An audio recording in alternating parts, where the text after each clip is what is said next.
दूसरा मौकफ ये है कि किसी ने दानिस्ता तौर पर मुर्दा जिस्म कब्र से निकाला। कफन और कब्र के अंदर रखी जाने वाली स्लैबें एक साथ और करीब करीब मिली हैं, जो किसी इंसान के निकालने की अलामत हो सकती है। कब्र की मिट्टी की हालत बता रही थी कि वहां पर बाकायदा खुदाई की गई है। मुआशरती एतबार से भी बाज दफा मुर्दा जिस्म की बेहुरमती, काले जादू या दीगर जराइम के लिए निकालने के वाकयात माजी में रिपोर्ट हो चुके हैं।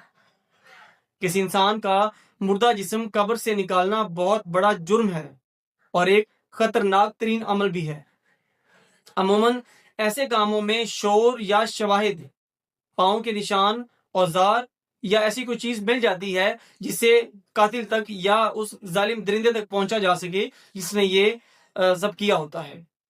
पुलिस और मकामी इंतजामिया को अभी तक किसी शख्स के मुलविस होने के वाजिया सबूत नहीं मिले, और अगर मिलते हैं तो इंशाल्लाह वो भी इसी चैनल के तवज्जुह से आप लोगों के साथ शेयर कर दिए जाएंगे।